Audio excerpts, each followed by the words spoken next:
Hello students, आज मैं आपको इन्वर्स लाप्लास ट्रांसफॉर्मेशन का जो मोस्ट इम्पॉर्टेंट टॉपिक है कन्वोल्यूशन थ्योरम और उसका भी मोस्ट इम्पॉर्टेंट क्वेश्चन मैं सिखाने जा रहा हूँ। क्या क्वेश्चन है? Use convolution theorem to evaluate Laplace inverse transformation of P square upon P square plus A square into P square plus B square.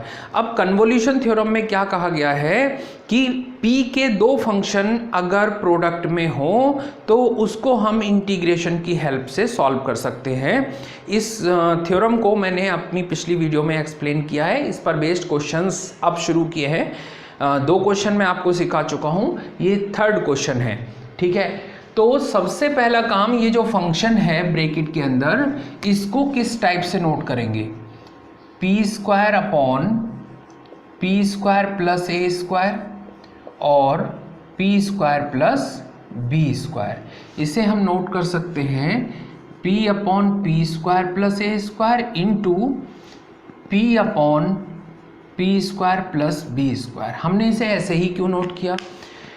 कोई भी फंक्शन हो हम उसे ऐसे प्रोडक्ट में नोट करते हैं जिनका अलग अलग इन्वर्स ट्रांसफॉर्मेशन फाइंड हो सके। तो यहाँ पर इसको हम सपोज कर लेंगे कि यह है f p, p upon P square plus ए स्क्वायर, और इसको हम सपोज कर लेंगे कि यह है जी पी। कौन सा? P upon P square plus B square. उसके बाद हम इसका इन्वर्स ट्रांसफॉर्मेशन फाइंड करेंगे एफ पी का, तो ये हो जाएगा Laplace inverse transformation p upon P square plus ए स्क्वायर। इसका इन्वर्स ट्रांसफॉर्मेशन क्या होता है? डायरेक्ट फॉर्मूला है इसका, तो कॉस ए टी, और इसको हम कह सकते हैं ये एफ टी हो गया फंक्शन। अब जीपी में देखें, लाप्लास इन्वर्स ट्रांसफॉर्मेशन जब हम जीपी का फाइंड करेंगे तो वो हो जाएगा Laplace inverse transformation p upon P square plus B square, और ये भी डायरेक्ट फॉर्मूला है। क्या हो जाएगा? कॉस बी टी, इसको हम नाम देंगे जी टी। एक बात ध्यान रखनी है, मैंने पिछले क्वेश्चंस में भी आपको बताया, अब भी बता रहा हूँ कि यहाँ पर एफ टी और जी टी सपोज करना थोड़ा सा टेक्निकल है। इन दोनों में से जो भी फंक्शन इजी होगा उसे हम जी टी सपोज करेंगे, और अगर कोई डिफ़िकल्ट फंक्शन होता है तो फिर हम उसे एफ टी सपोज करेंगे। तो अब हम स्टेटमेंट नोट करते हैं कन्वोल्यूशन थ्योरम का। We know that if Laplace inverse transformation of fp is equals to ft and Laplace inverse transformation of gp is equals to gt, then Laplace inverse transformation of fp into gp is equals to integration 0 to t f u g t minus u du। अब इस theorem को हमें यहाँ पर apply करना है। Now Laplace inverse transformation F P और G P दोनों का प्रोडक्ट अगर हम लिखेंगे तो कितना बनेगा? P square upon P square plus ए square into P square plus B square. ठीक है, अब 0 टू t इंटीग्रेशन में नोट कर दिया, एफ यू लिखा हुआ है तो एफ टी में t की जगह पर u यूज कर लें, यहाँ पर u आ जाएगा तो ये बनेगा कॉस ए यू। यहाँ पर जी टी है तो यहाँ पर t लिखा है, जब यहाँ पर t की जगह t माइनस यू यूज करेंगे तो ये बनेगा cos B T minus U D U. इस b को अंदर मल्टीप्लाई कर दीजिए, और यहाँ कॉस बी टाइप का फंक्शन आ रहा है तो हम यहाँ 2 से मल्टीप्लाई और डिवाइड कर दें तो 2 कॉस ए कॉस बी का जो ट्रिग्नोमेट्री में फॉर्मूला है वो अप्लाई हो जाएगा। तो 1/2 integration 0 to t cos A U cos B T minus B U बन जाएगा।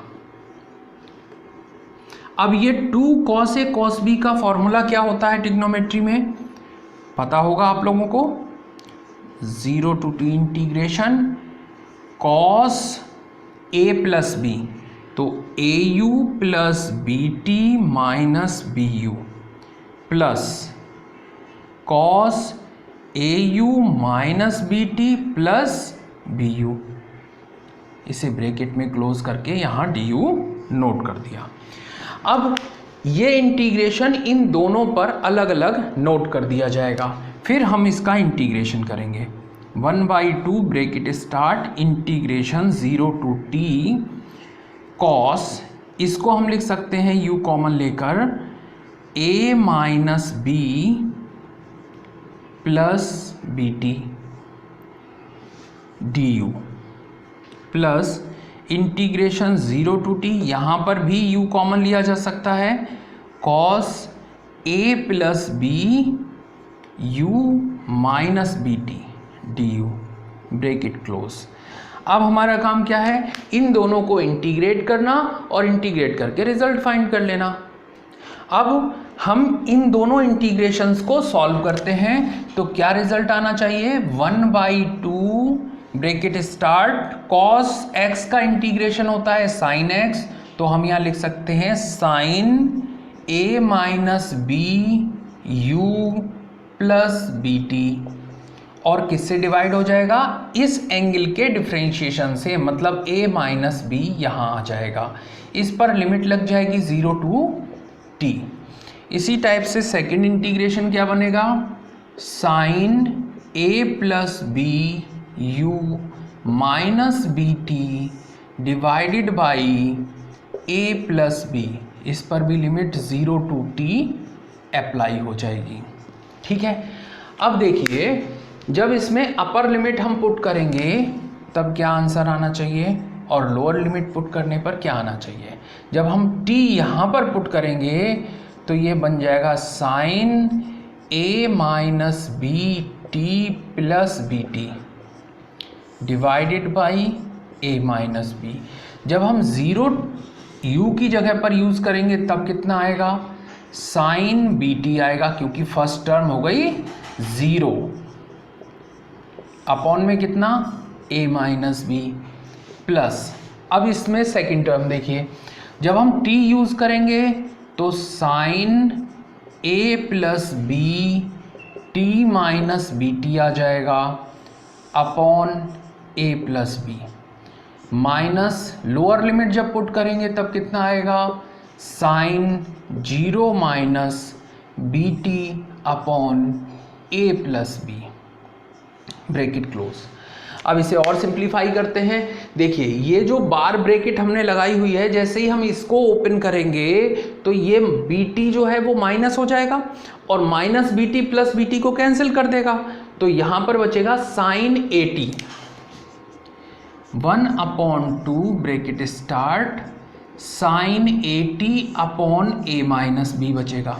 ठीक, यहाँ पर देखिए 0 का कोई मीनिंग नहीं है, बी टी 0 में ऐड करेंगे तो बी टी ही बचेगा, तो ये हो गया minus sine B T divided by A minus B plus, यहाँ पर देखिए जब ये बार ब्रैकेट फिर से ओपन करेंगे और t से मल्टीप्लाई करेंगे तो ये A T plus B T बनेगा, यहाँ माइनस बी टी है तो कैंसिल हो जाएगा, इसलिए यहाँ पर आंसर आएगा sine A T upon A plus B minus, यहाँ से देखेंगे तो 0 माइनस बी टी आ रहा है, तो ये माइनस साइन जो होता है वो एंगल में जब होगा तो sine minus theta is equals to minus sine theta, तो वो माइनस बाहर आ जाएगा और इसको प्लस कर देगा, तो ये बनेगा sine B T divided by A plus B, bracket close.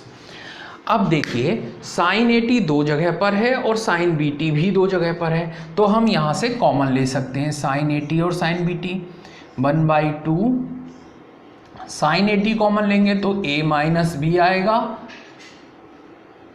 Plus 1/a plus B आ जाएगा साइन ए टी के साथ, प्लस 1/a+b माइनस 1/a-b, ये आ जाएगा साइन bt के साथ। इन दोनों को सॉल्व करेंगे तो यहाँ पर एलसीएम हो जाएगा a² - b², a+b + a-b sign 80 plus यहाँ पर भी एलसीएम कितना हो जाएगा a² - b², क्योंकि इन दोनों का प्रोडक्ट होना है। यहाँ आ जाएगा a - b - a-b, क्योंकि ये साइन निगेटिव है, साइन bt, राइट। अब देखिए 1/2 यहाँ पर कुछ कैंसिल होगा, देखिए b कैंसिल हो रहा है और बचेगा कितना 2a/a² - b² साइन 80। यहाँ पर क्या कैंसिल होगा, a कैंसिल होगा, तो क्या बचेगा -2b/a² - b² into sine bt।